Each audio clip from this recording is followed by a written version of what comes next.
Going live. All right. I think we're live. Hi, everybody. Hello, love. How are you? Here, I'll go big. Whoa. Whoa. You know what? You are so naturally gorgeous. I can't get over it. Oh my God, you're so sweet. I wore a hat today because I have bad hair. I need to get my roots colored. And I was like, you know what? Screw it. I'm just throwing a hat on. Well, I like your UK dress in the spirit of last night. Okay, it's a t-shirt. Thank you. It's kind of sparkly. And I picked it because of the UK episode. I thought Shannon had the very sparkly UK flag. I was trying to look and see if I had a UK or a London hat, which I should, because my eldest daughter is London, but I don't. So I have to buy one now.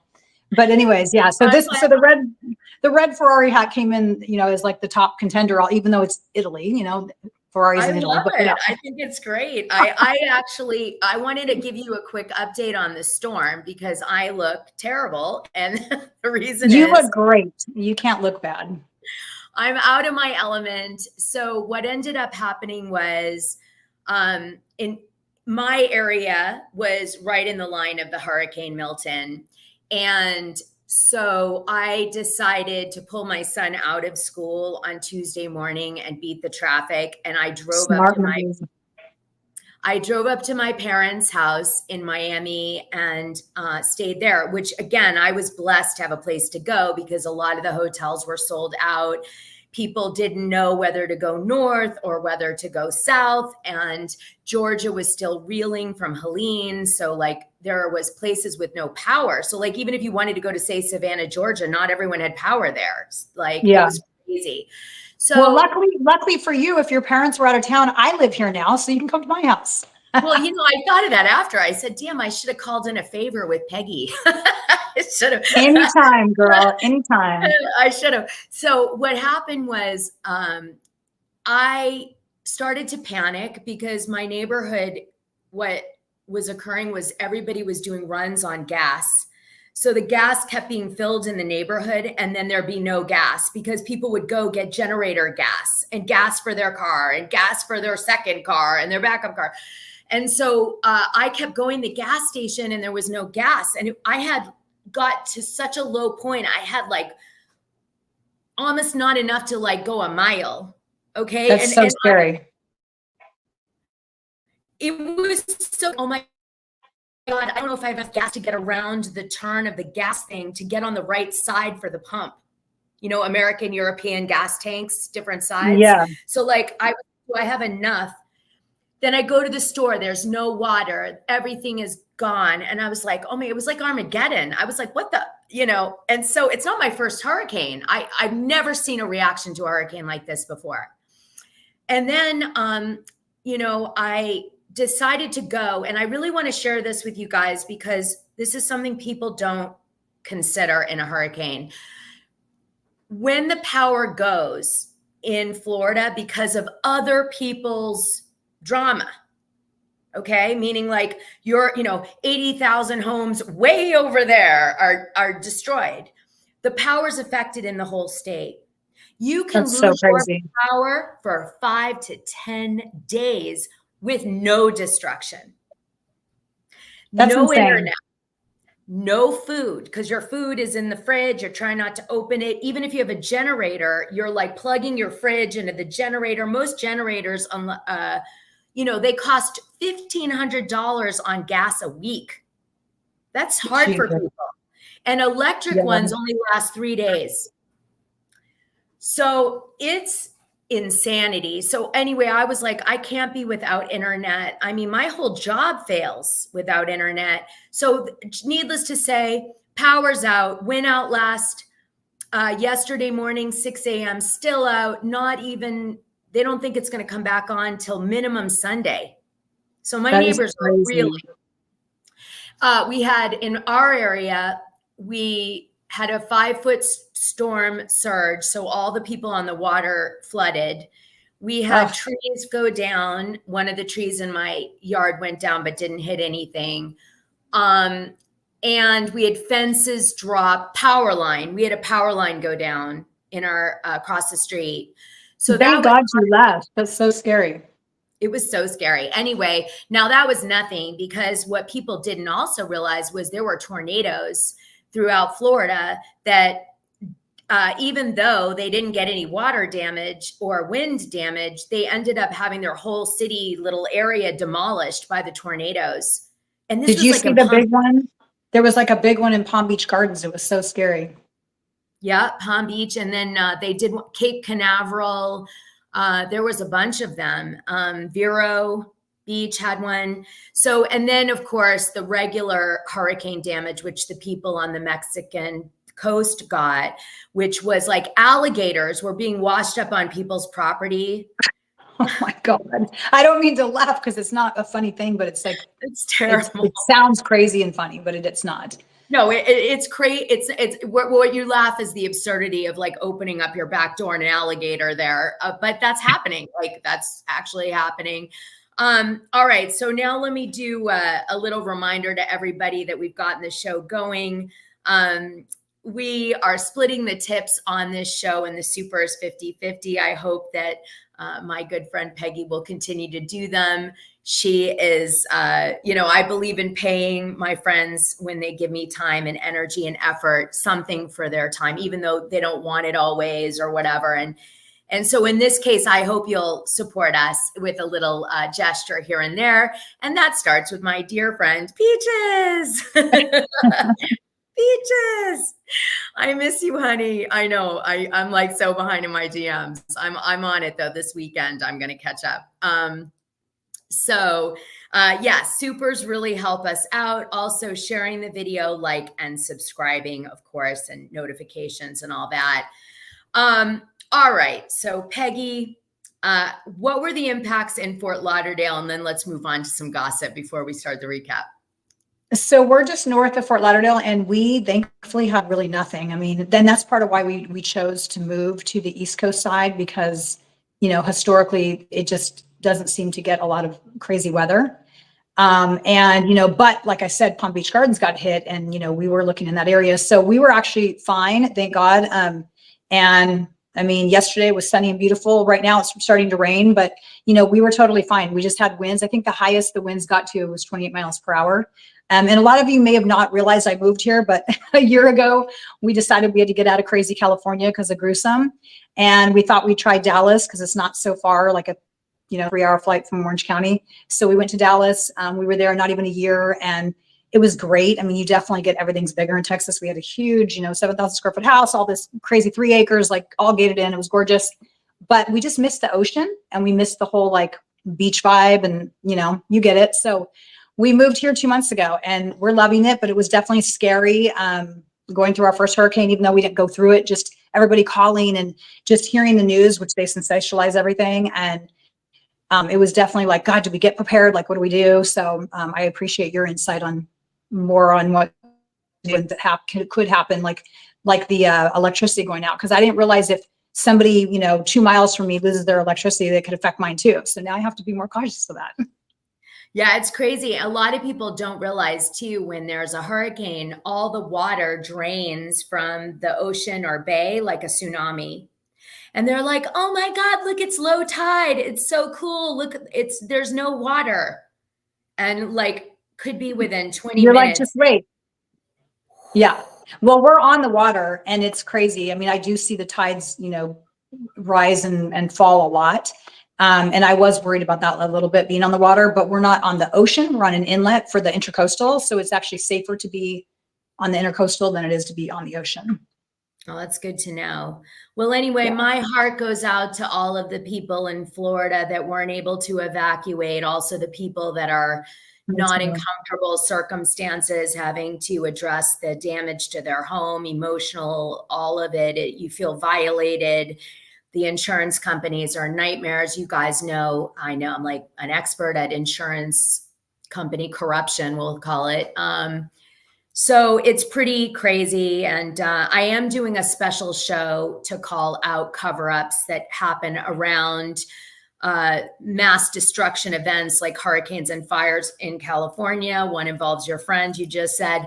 and some of the cover-ups that occur that are designed so that, you know, people get hurt and the people in power benefit. So I'm doing a show Sunday just to try to help out in that way. That's the little way I could. I love you doing that, because this was definitely not a hurricane that just happened. I can tell you that for sure.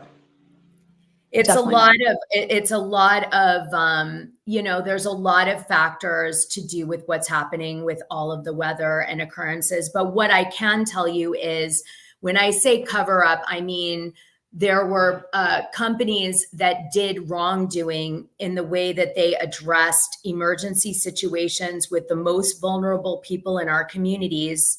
And this happens nationally, but specifically it's happened in Florida, although they made reform, and in California, where they didn't make reform. Well, in North Carolina. In North Carolina, yeah. And the thing is that they cover it up, and then there's no proper, you know, post-mortem where they have to repair what they did wrong. So they get to continue abusing the system by not having proper procedures in place. Anyway, I'm going to give you a real case study with factual information with 2 journalists that went deep and did a book about it. It's a gorgeous book called Inflamed, and you're going to learn all about how it really goes down, and it's nuts. That's Sunday. Okay, so let's talk about John Jansen's Oh, you know what? No, everyone will kill me if I don't ask you this right away. Tell us your Heather Dubrow story, please. How did you get casted, or whatever? Tell me.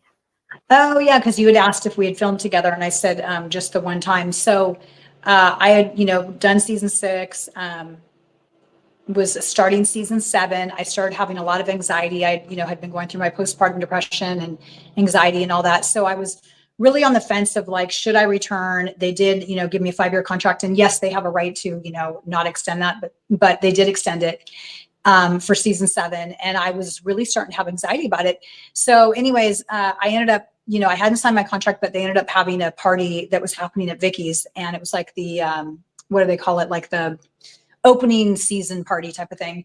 And Heather was going to be coming. Well, so I have to back up. On season 6, I had my boobs redone on camera by Dr. Mark Anton in Newport. He's amazing. But what they didn't show on Housewives for season 6 was that I had interviewed 2 other doctors. And this is so crazy, because one of them was Dr. Dubrow, Dr. Terry Dubrow, and the other one was Dr. Jay Calvert, who is the doctor that just did Terry Dubrow's nose job. So it's kind of crazy. And I love Dr. Calvert. I actually did a collab with him like 2 years ago on a face treatment that he was coming out with. He's great. So when I had met Dr. Dubrow, you know, we filmed me doing the interview, or the consultation, I should say. And we left. And while we were, you know, while the crew's packing up the car as we're getting ready to leave the offices, Terry Dubrow comes out to the parking lot, and he's like, hey, could I get your guys' card? He's like, you know, my wife and her friends are thinking of doing a restaurant. I think that's what it was, if I remember correctly, because it's a while ago now. But he was like, I'd love to pitch you guys the idea of my wife doing like a show with the, you know, whatever.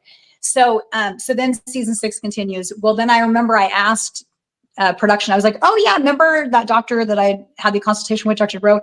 Did anything ever come of that? Are you guys going to do a show of his, you know, his wife with her friends in a restaurant or something? And they were like, no, we weren't really interested, but we told her to try out for Housewives. And then all of a sudden we go into season 7. I'm like, oh, I guess she did, because now she's on. So she was at the show when they were liking her and everything. What's that? She was on the show already, or was she casting when you met her up on season 7? No. So I think after we left that day, and he had, you know, obviously had called them at some point, and then they had said, we'll have her come audition for Housewives. It must have been like after our season ended that then she went through the audition process and she got cast for season 7. So then season 7, when we're going to Vicky's opening party, I was supposed to go to Tamara's, and we were supposed to film some stuff ahead of time. And then Heather was going to meet us at Tamara's house, and then we would go off to Vicky's for the party. And so when I was in Tamara's and we were, you know, having some cocktails and filming our little thing, then the limo driver knocks on the door, and he's like, oh, you know, the new cast member Heather is here, so she'll be waiting in the car. And I was like, oh, that's kind of weird. Like, I would think she'd want to come in and meet and stuff and hang out, but she waited in the car. So then we, you know, when we were ready, we got in the car and joined her. And that's how I met her, was just in the limo driving to Vicky's. You're So it kidding. was So kind of she didn't want to socialize, even like she didn't want to get to know you guys at all? I mean, I guess, I don't know. I don't really know what she was thinking, but maybe she just, or who knows? I mean, you never know what's going on behind the scenes. Like maybe they told her not, you know, to do that. I don't really know. I just thought it was kind of funny. And so then I did meet her, obviously, when we got in the limo. And then that was it. We filmed at Vicky's. And then after that, I had like a meltdown at Vicky's and I was like, I'm done. My kids were so little at the time and I was just anxiety ridden. And I'm like, I don't want to do this. Because I knew the whole next season 7 was just going to be about all the, you know, Peggy, Alexis, gym drama. And I was like, I'm over this already. So peace out. You probably really feel for Shannon in this season because of what she's going through. It's a different situation, but it's still like, you know. I do. Yeah, it's definitely different, but I do feel for her. I mean, on a lot of levels, I feel for her. You know, she's got, I mean, not only with the John stuff and the DUI stuff, but then, you know, what they don't really talk about or show this season, but I'm sure she's been going through is, you know, her girls are gone now. Like, I mean, my daughter London's turning 17 in November. Like, I can't even believe she's gonna be 17. And Capri's, you know, 15. I'm like, I don't know what I'm gonna do when they're like off to college. Like, I'm so sad already. So I can't even imagine what Shannon's going through, living all these things. You know, she's lived through a divorce on camera. She's lived through, you know, her kids now leaving to go off to college. Like now this stuff with John. I mean, it's a lot. I don't know how she's doing it, but she's doing a great job. Yeah, definitely. And you know, the anxiety of having to face all of that on a show that you don't have control. It's really hard. You don't know which way they're going to play it, you know, and you're just so stressed at all times. Well, let's talk about some gossip. And thank you for sharing that really awesome tea. I have to say, I'm so very grateful. I did get a sense, and I want to say this now, that Heather is not really liked by the women that much off camera from the way they behaved about her mammogram. We'll get into that in the recap, but that was my sense. And I'll share that a little more insight into that in a minute. But before we do, let's talk about a few things I shared with you. We find out, of course, do I want to talk about this yet? Okay, let's talk about Jim Bellino's video that he did where he kind of gives a shout out to Ryan Boyajian this week. Is that the one where he's like in the jacuzzi and he's saying that he got triggered by, okay. Yeah, so he's like, you know, 6 years ago, I sued a public figure and, you know, I never really got over it and I need to let go of the bitterness now. And yeah.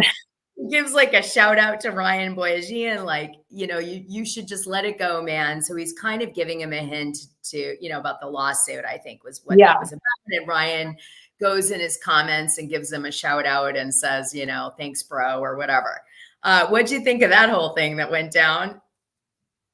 I thought it was interesting. I mean, because, you know, he was always saying that he didn't want to be on the show and didn't want to be in the spotlight. And so I think it's interesting that he's been out of it for so long now, but that now he's putting himself out there. You know, but, you know, if that made, I mean, because he says on there that he feels like, you know, he is now ready to say, okay, I'm over it. I forgive you. So I think that's, you know, and he says, you know, look to God and that kind of stuff. So I think it's a nice message.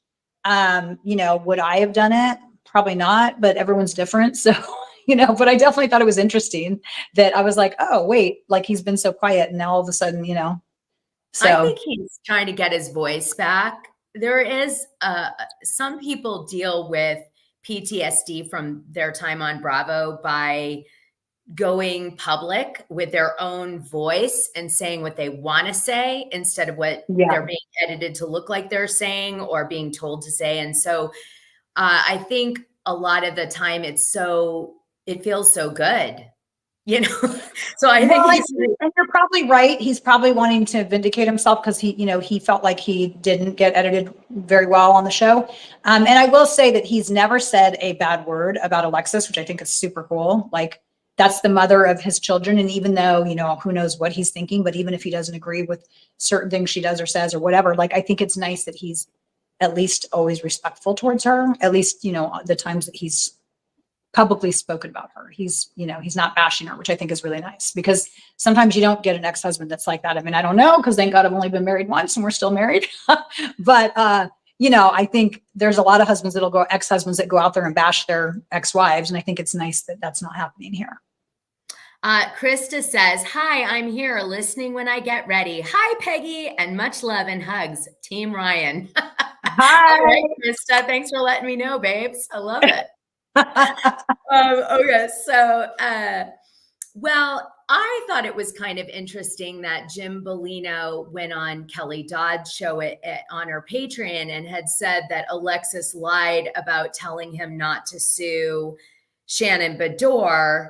And then we find out last night he was telling the truth, because we see the receipts that Alexis was saying, our lawyers, we are going to sue you. Okay. So that's true. Sorry, go ahead. I was just going to say, well, that is true. I did remember seeing that. But so back to what I said, he hasn't bashed her. He still wasn't bashing. I think he was just saying, like, hey, I had nothing to do with this. And obviously she did, you know, say that or whatever. So it's the whole thing is like very interesting. Yeah, I think he was kind of I think he's really into the truth. It sounds like Jim is, maybe it's his truth, but he's really into it and he wants to say it, and he's not going to let you ever say it any other way than the way that he believes the truth is. So I don't think that was about Alexis. I think that was about the truth for him. Yeah. And that's, again, why I think he's getting really excited about taking to Instagram and talking and all these things, because it's his voice, his truth. He's getting it out and he feels really like, yay, finally. Yeah. Like it's not, he's in control of it and not production or the network or whoever, you know? Yeah. And he's like very anti-production. All right. So one question I have, you don't have to go into too much detail about it, but I did want to ask you about Gina Kirschenheiter's current boyfriend, sort of, Travis, ex-wife, because your take of her was that she's nice, and they're really painting her, and she's not even on the show. They're painting her as like a bad person. So I wanted your take. I think that's only fair. Which is so sad because, I mean, listen, everyone has bad days. Everyone's probably got a bad side, whatever. But it's sad that all of this is playing out on TV when they have children, because, you know, it just sucks.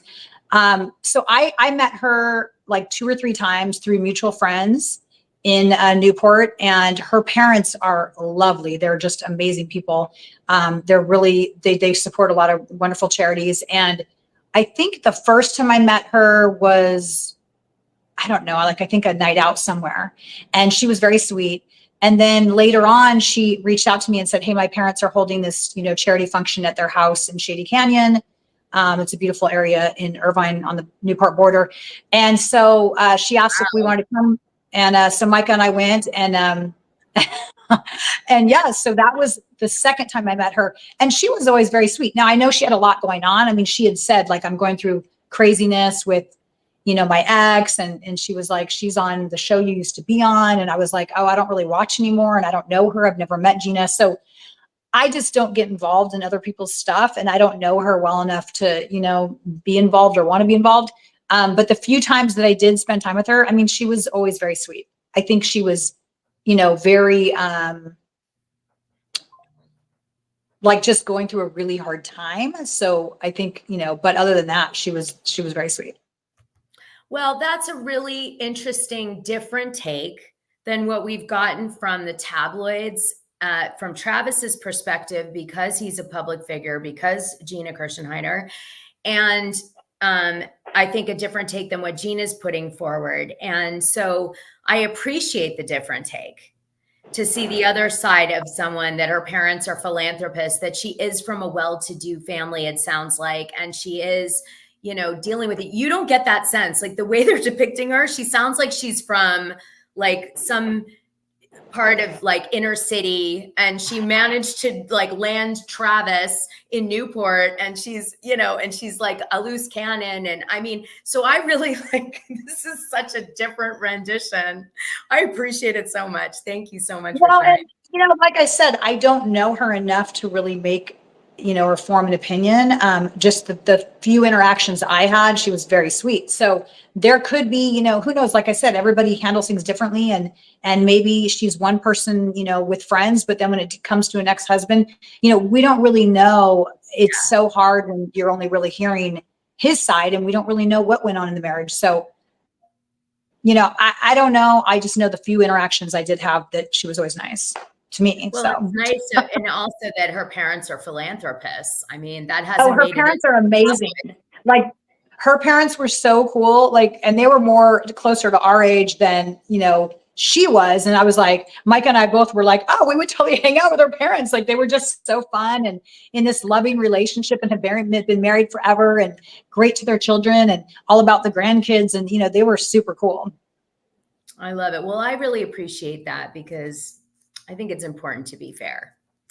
I agree. Okay, so let's now add something to the stage, if you will. I gotta put my little readers on. Oh yeah, the seating chart. Yes, I want to know, what did you think of this seating chart? Anything strike you on that? Take a minute. And I'd already told Peggy to get my lens replacement surgery. So you guys, I know. I have to get it. It sucks. I can't believe you told me your eyesight started going at 39. Thankfully, mine didn't start going till like 50. But yeah, I have to put like little readers on now. So forget your boobs, do your eyes. Of course, right? I know. I've already done those. Okay, let's do the eyes next. So of course they're going to have, you know, Shannon and Tamara at the top, right across from each other. So that was really interesting. What I did find weird was that Gina and Emily wouldn't be on the same couch. That was kind of weird, because they're the best of friends. Did you think that was weird? I did too. Yes, I actually did. I thought that Emily and Gina being on opposite sides was really unusual. And I also thought the fact that Andy has Tamara and Shannon next to each other, next to him, was kind of like a really easy move for him in the season. Yeah. Do you know what I mean? Like, he didn't take any risks with this season by putting like the other people fighting next to him, put it that way. Yeah, I agree. Well, and then what I thought was odd was that they have Alexis on there, because typically friends aren't even on the whole reunion. They just come in for a portion of it. So I thought that was kind of interesting and strange.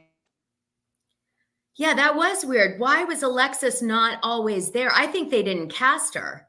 I mean, Jim's saying she's going to come back as a friend of, I guess. That's what his belief is.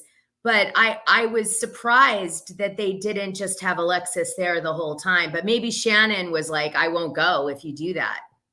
Well, I actually think that that's normal, because that's typically what happens with a friend, is they're not on the reunion the whole time. What I thought was odd was that they put her on the seating chart, like as if she is on there the whole time. And so I think when people look at this, at least, you know, I look at it and think, oh, she's going to be on there the whole reunion.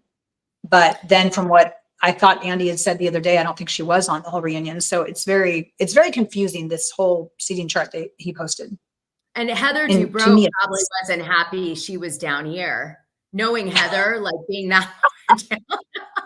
She's like, hey, why am I not up top? She's like, I've got to bring it. She's going home to Terry going, we've got to figure out something to do on this damn show. I think she should switch to Beverly Hills. I mean, in my opinion, I think she would be great for Beverly Hills, because they're living up there now, and they obviously have, you know, the money like that is more common in the Beverly Hills show, like the crazy money. So I think she'd be a better fit on Beverly Hills, in my opinion. Yeah. Let me just show you this. Agree with Peggy on seating chart. All right. There you go. Yeah.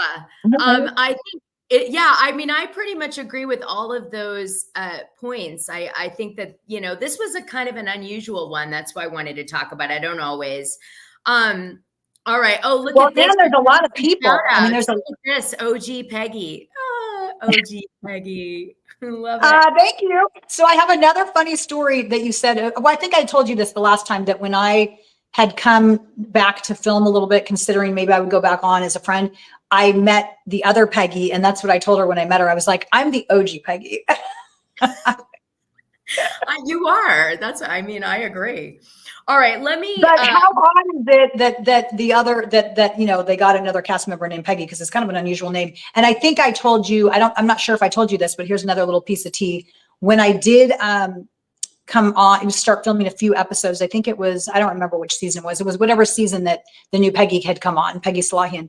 But that I had, Lydia and I are good friends. And so I had texted Lydia and I was like, hey girl, just, you know, FYI, I'm going to do some filming this season. And she was like, oh my God, I'm so excited. Cause I think it was the season that she came back to. She came back, and then the other Peggy was brand new. And so one day I get this phone call and it's Lydia, and she's like, hey girl, we're on camera. And I'm like, oh, okay. And I'm thinking in my head, like, oh, production never called me. That's weird. Normally they'll call me ahead of time and let me know if I'm going to be doing a phone call. So I just went with it. And I was like, oh, hey girl, you know, da, da, da. And she's like, oh, do you want to meet at the blow dry bar, blah, blah, blah.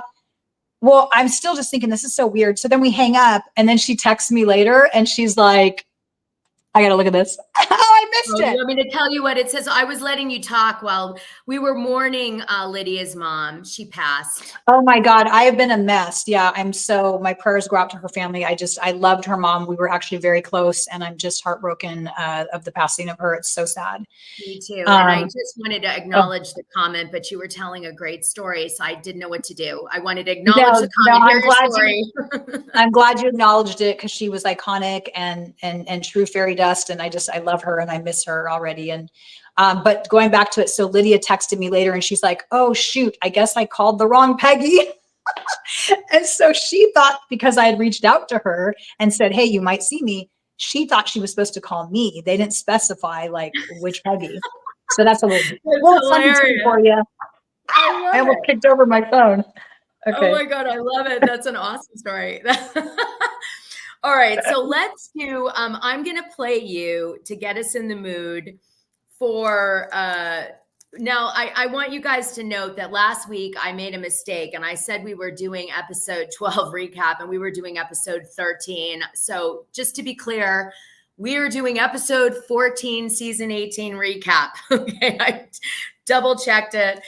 Don't worry, it's right on the thumbnail. Okay, just saying. Now, I want to play you John Jansen's confessional, which happened on last week's show, just to bring it into everybody's mind, because it's going to be part of our discussing points as we go through the recap. Okay, here we go. I'm just going to play it for you. Actions that caused all this. If she didn't borrow the money and she paid it back, we wouldn't be in this situation, would we? I didn't want to take legal action, but my hands were tied as I was days away from crossing the statute of limitations on being able to do anything legally. Was she under the impression these were loans? She 100% knows these are loans. I have proof of that. Shannon sent me an email admitting that it's a loan. So the comments about these being gifts are patently false. And Shannon has an interesting relationship with the truth. Now you can see it.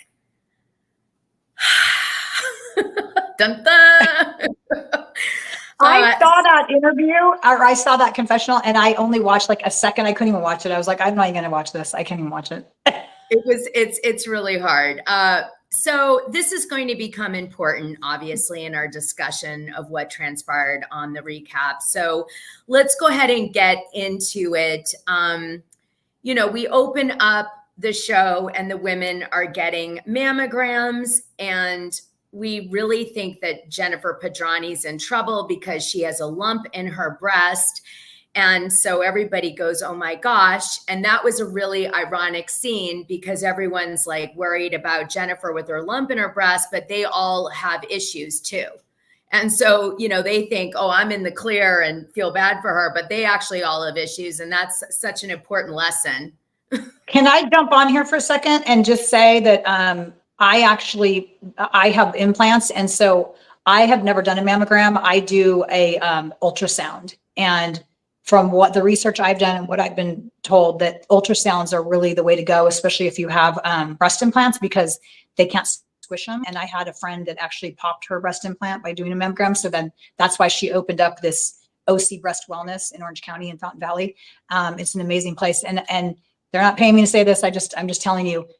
So that whole scene was like just bothersome to us, because I don't know how many of the women in that scene have implants, but if you have implants, I would, say try to do the ultrasound. Well, over that. I was shocked, a lump from surgery. Is that normal to have lumps from your breast implant surgeries? I don't have breast implants. Well, it could be scar tissue. So a lot of times, scar tissue can build up and it will come across as a lump. And I actually had last year a little bit of a scare, and I talked about it on my Instagram, but I have 2 little lumps on on my left breast, and they've been there for like 2 years now. So they haven't changed. So they're not worried, but it's scar tissue. And sometimes you can get like a little bit of scar tissue. I never heard anyone say that about breast implants, that you could have lumps. I'm just saying, I was really glad. I thank you, Jennifer Pedrani, for using your boobs to get that across the line, because that's something any woman who gets transplant should consider, right? It is, absolutely. It is a big deal. Anyway, we also learn in this scene that Heather has dense breasts, and so does Shannon Bedore. In Shannon Bedore's case, it's not, I guess, as worrisome because she doesn't have, I guess, breast cancer in her family, whereas Heather Dubrow does. So that is the difference between the 2 women and, having dense breasts.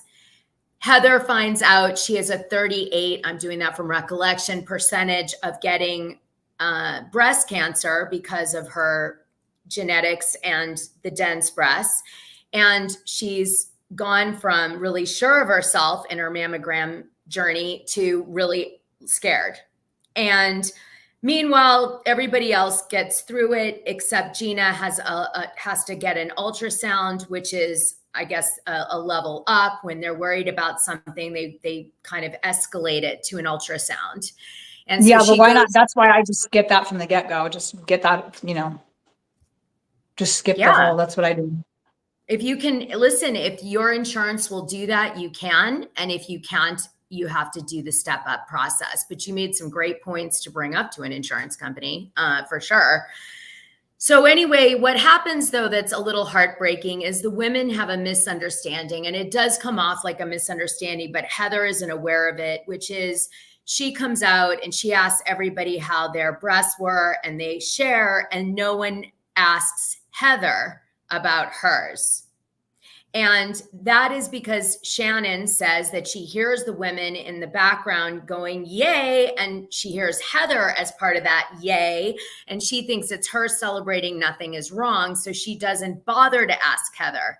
But Heather is kind of making a different point, which is just, wouldn't it be like, it would be really nice if you guys went that extra step just to say, how are you? Are you okay? I agree. I would have liked to have been asked, I think I agree with that.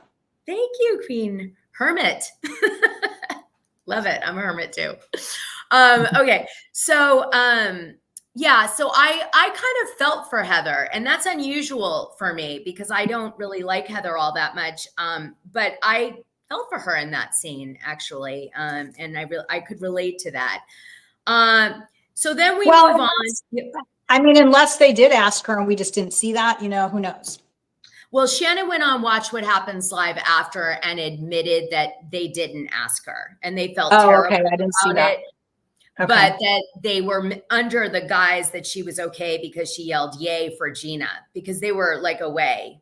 So I do think it was legit. Like they legitimately thought everything was okay. But I also think there is some realness to this, which is Heather, I think, recognizes that the women don't really want to have like strong friendships with her off the show. And I think there might be some insecurity there that played into. Yeah, you could have a point.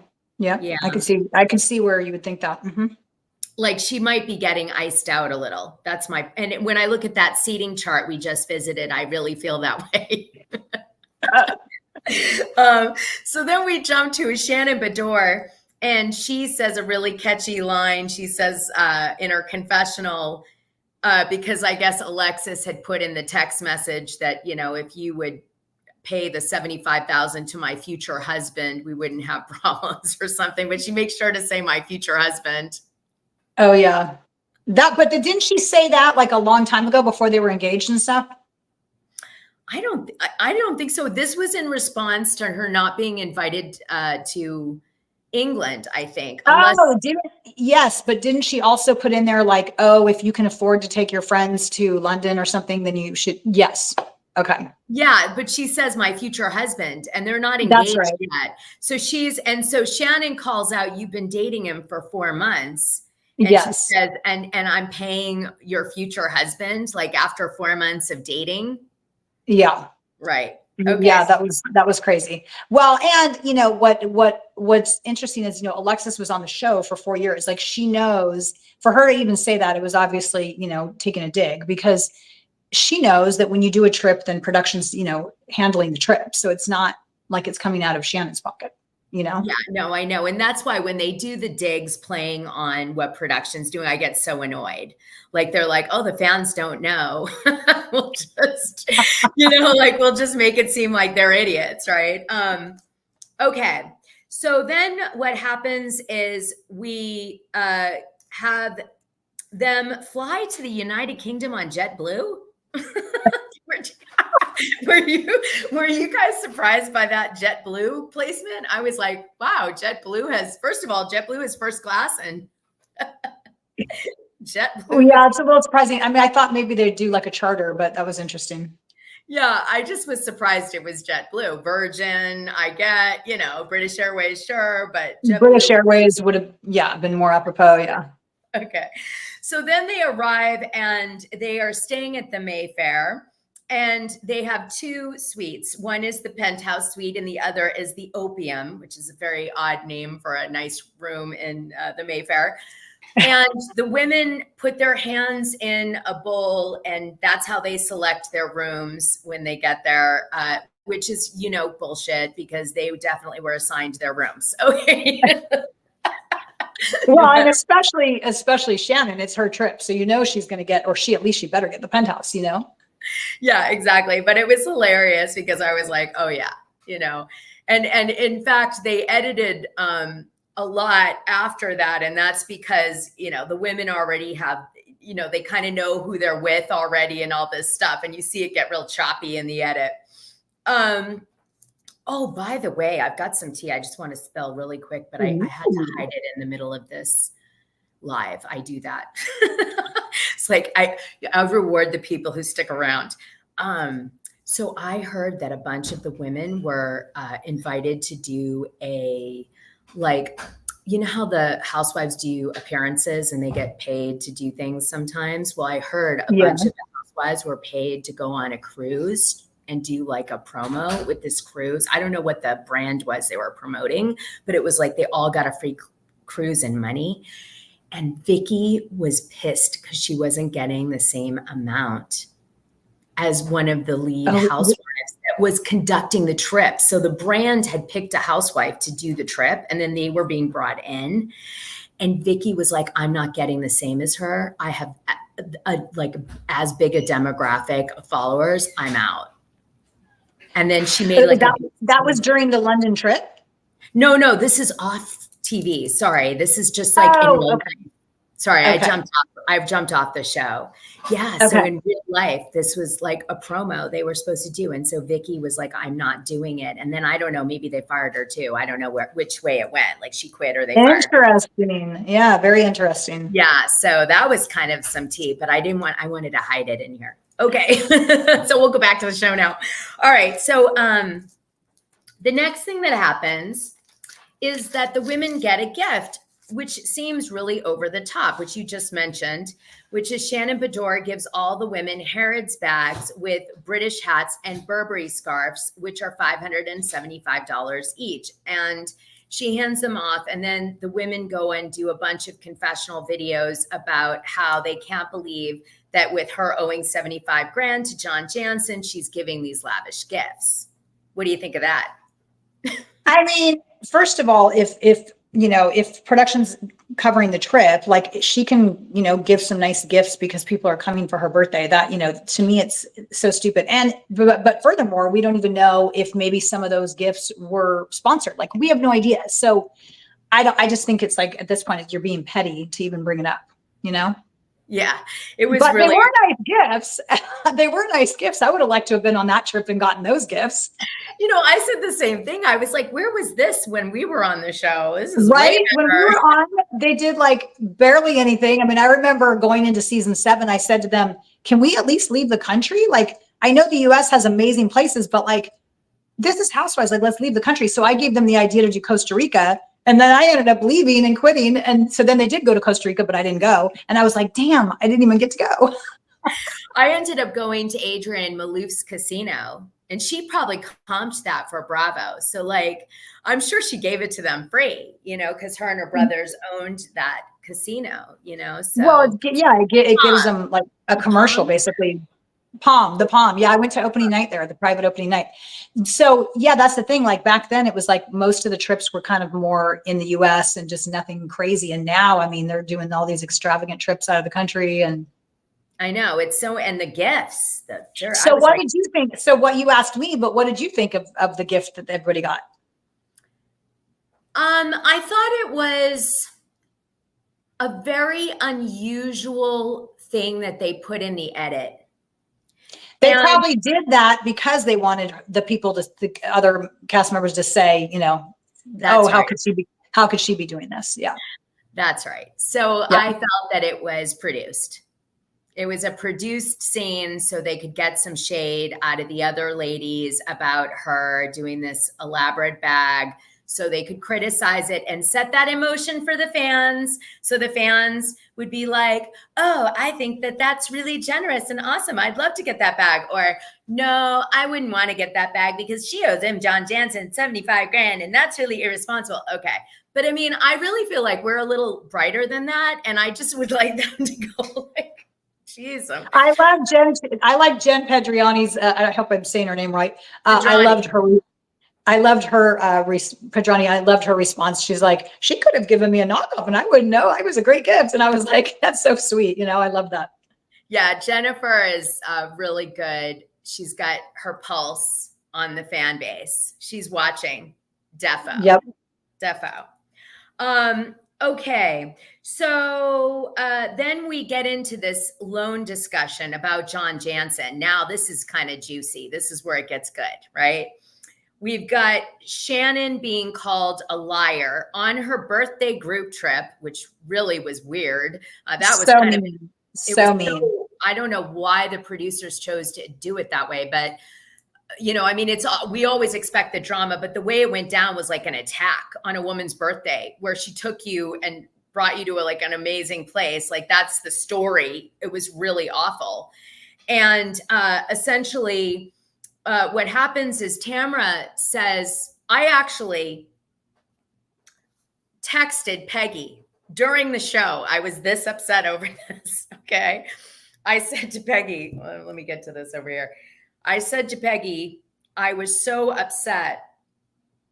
I said, I am in shock. I said, if I were, and I put in air quotes from Tamara, if I were John Jansen, I would sue her too.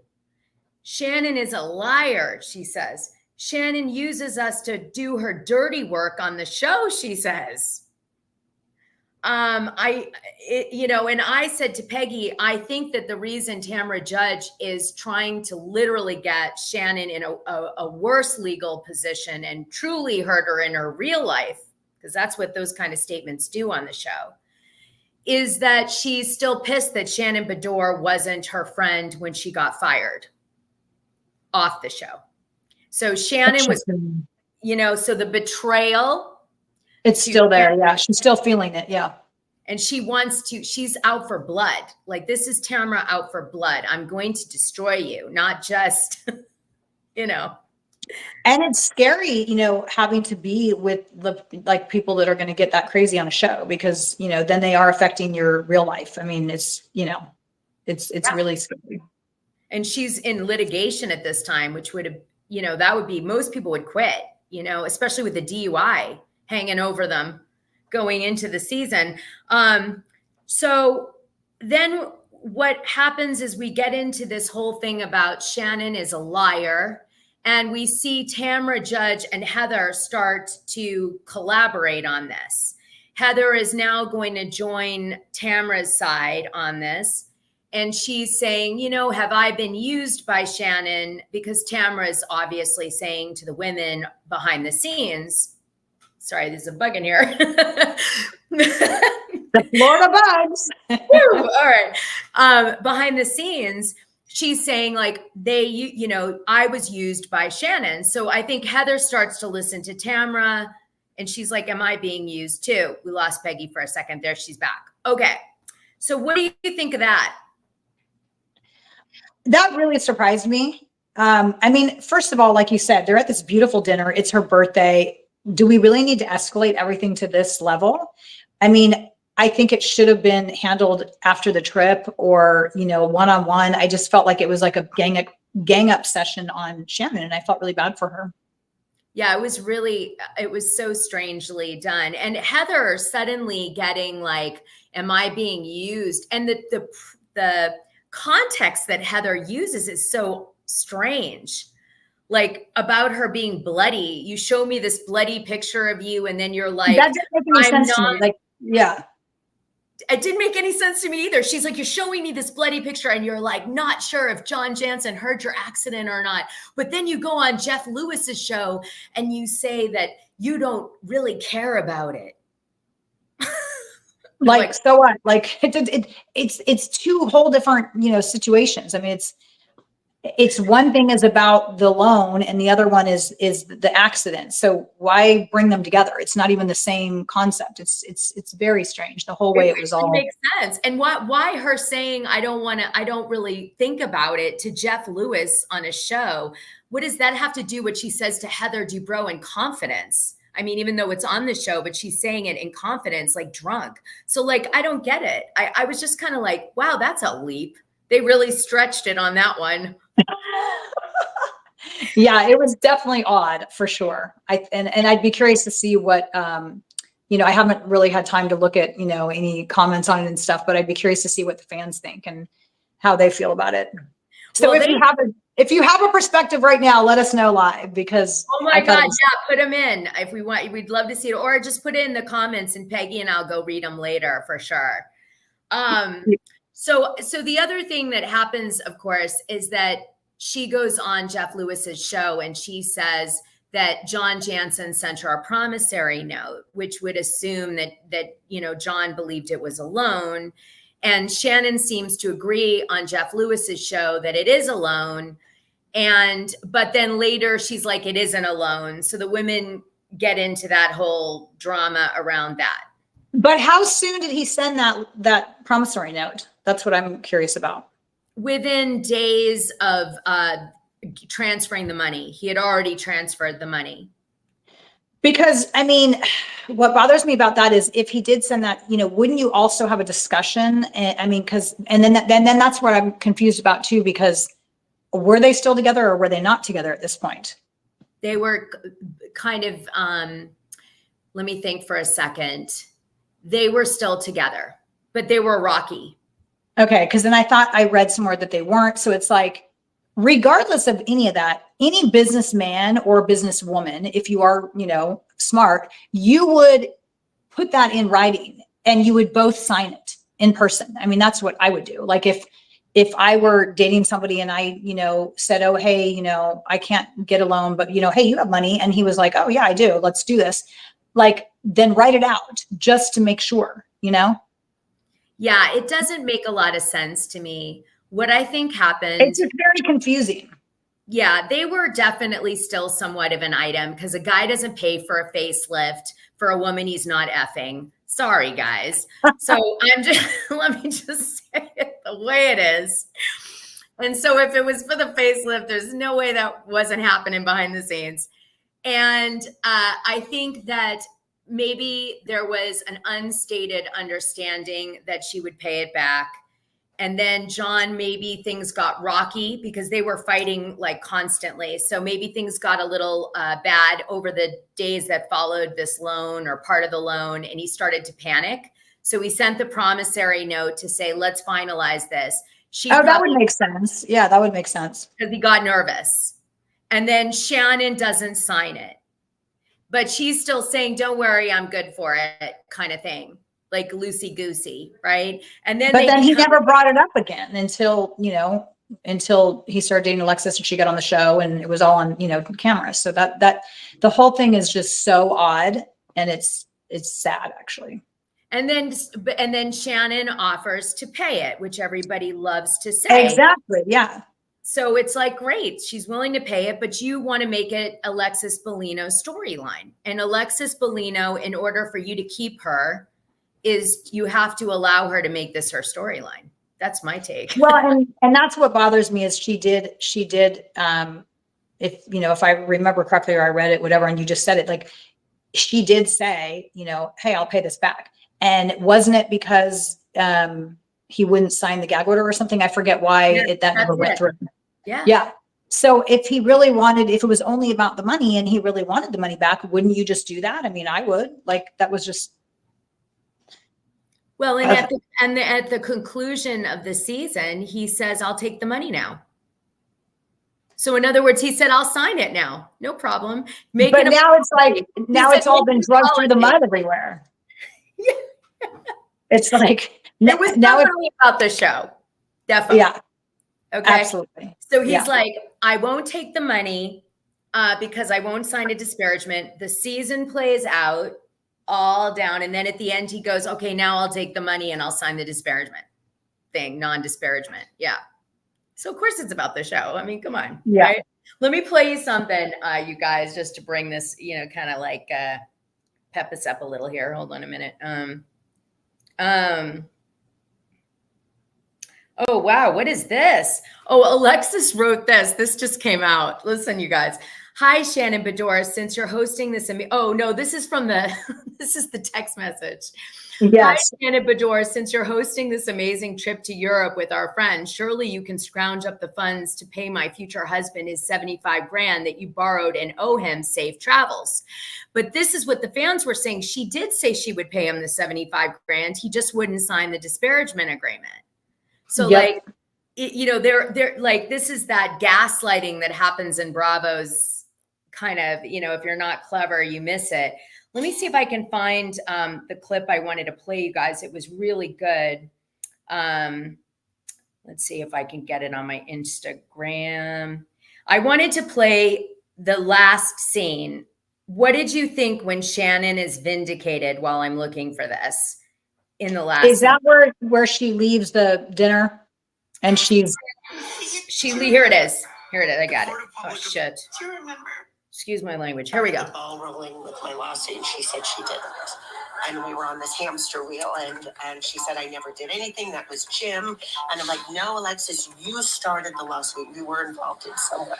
If you go back to any court documents and anything else, show me the proof of my name being on anything, because Jim and I had been divorced for 6 months. You sent Tamara and I a cease and desist letter. It was your signature, and I will dig it up. The night that I texted her to say that she wasn't coming on the trip, I put her number in. It came up as a text. What is this above? 2018. Yeah. Shannon, everything you and Tamara have said in the media since the divorce are lies. We have engaged. Yeah, we have engaged an attorney and will be suing you and Tamara.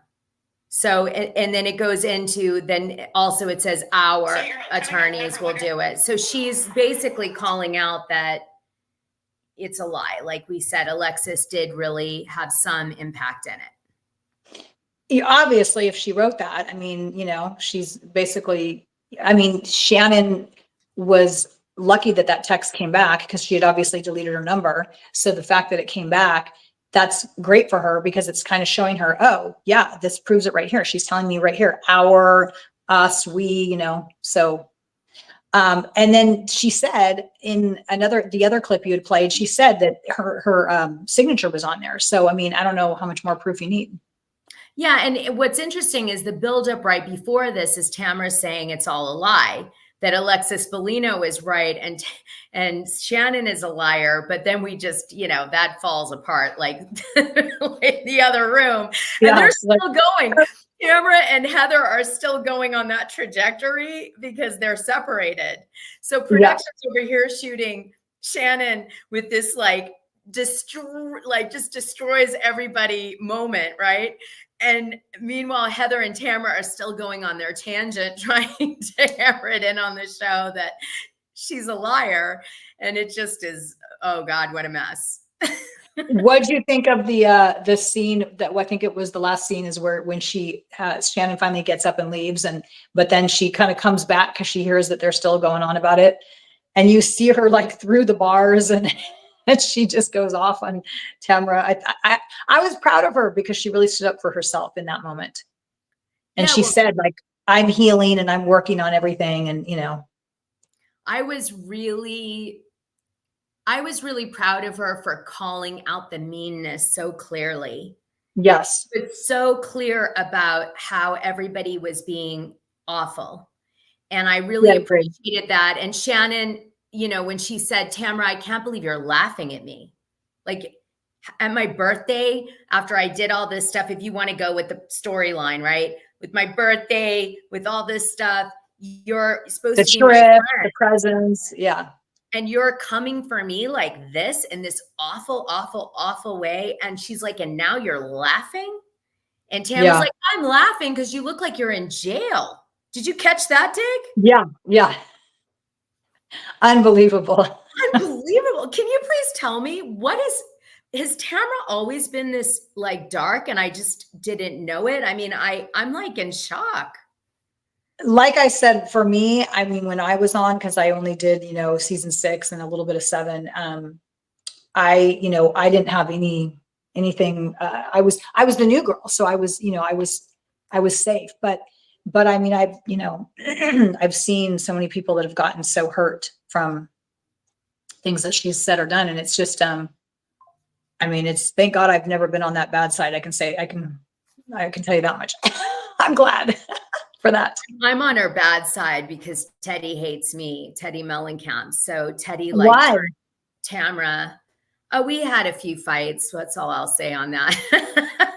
Interesting. I don't get along.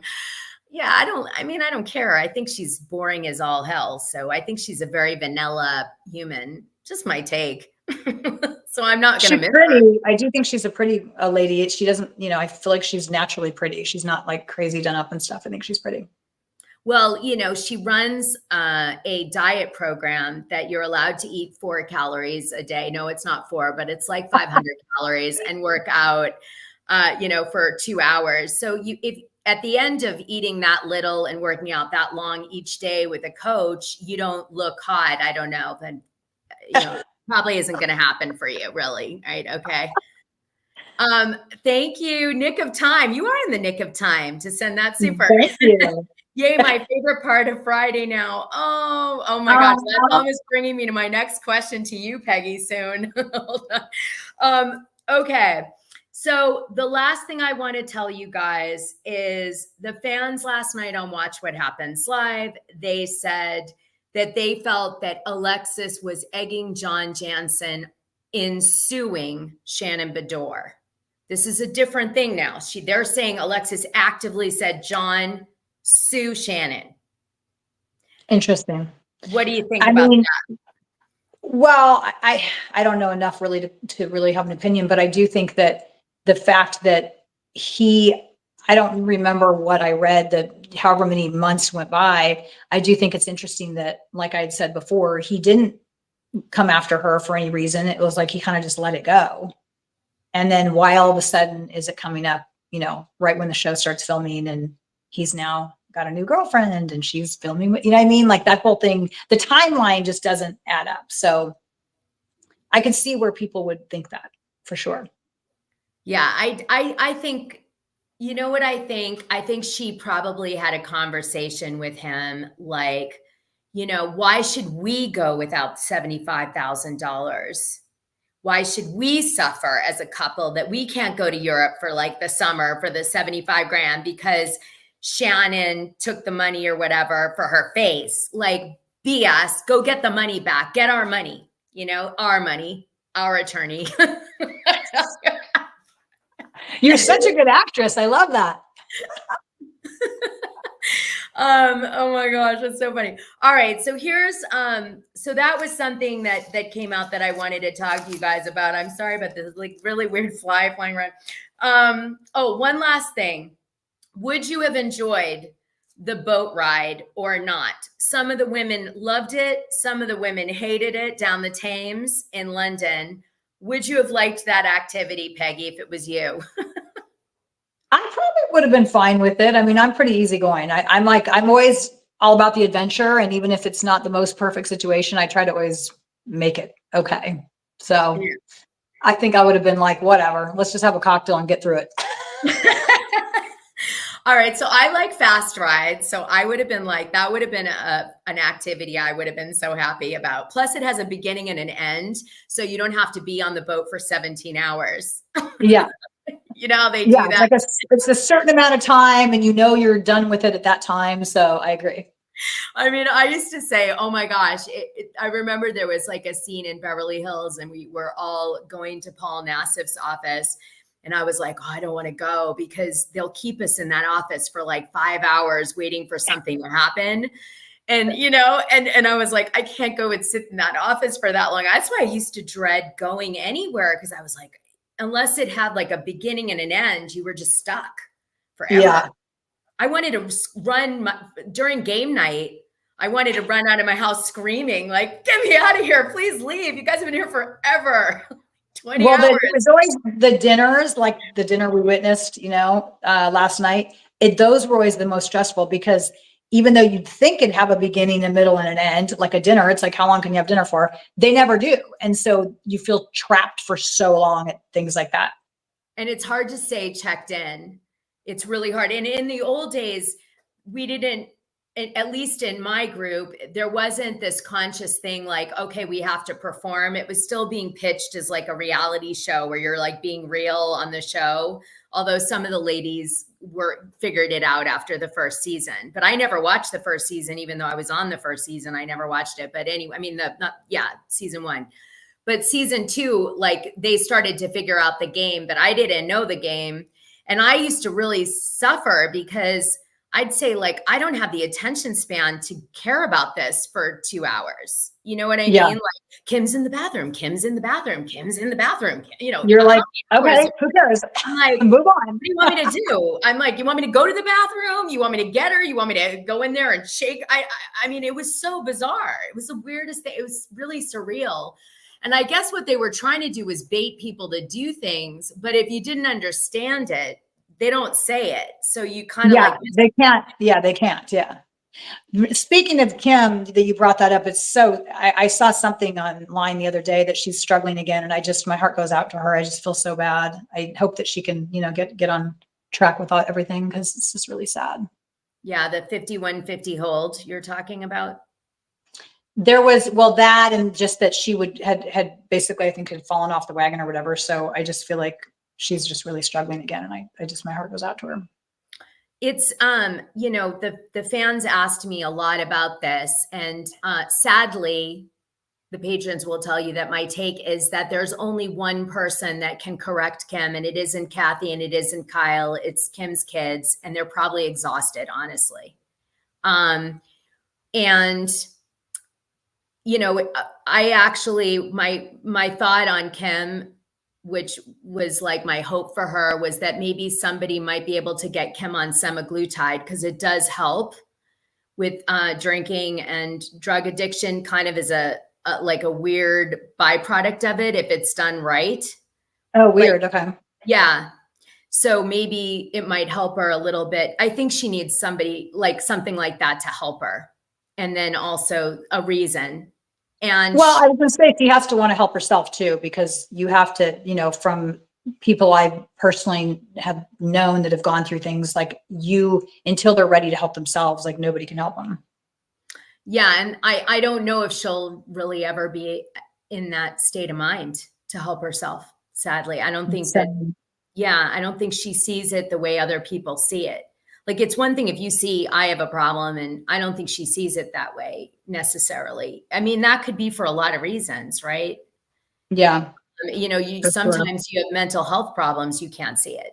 Sometimes your addiction is so strong, the disease, you can't see it. So I don't know. It's really difficult. That's how people end up homeless, you know, that have Scary. Yeah, and Kim will always question the motives of Kyle and Kathy, sadly. So that's why it needs to come from her kids. Just my take from talking to Kim a few times. Back, way back. You know, this is season 2 time frame. So like maybe it's changed. But since then, that's my take. I'm a Pisces. You know, and I'm right after you. I'm an Aries. We're like right next to each other. I love it.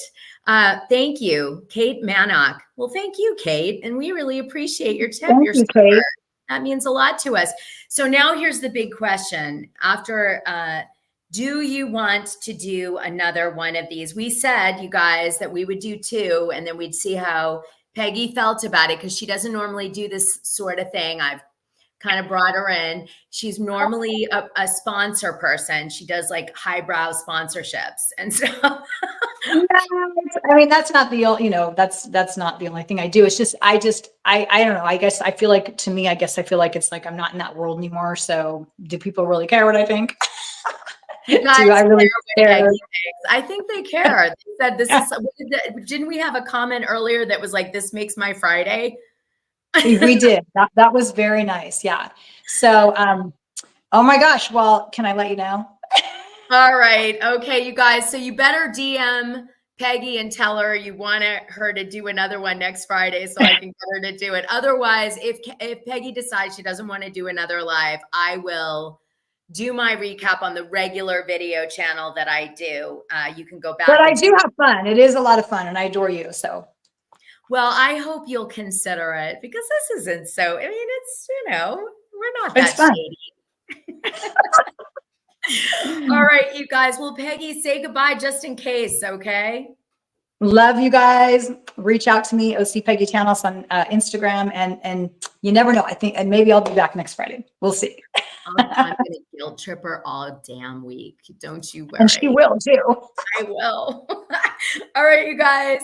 Bye, guys. Have a great weekend. And be safe, my friends in Florida. Love you. Prayers to everybody. Bye.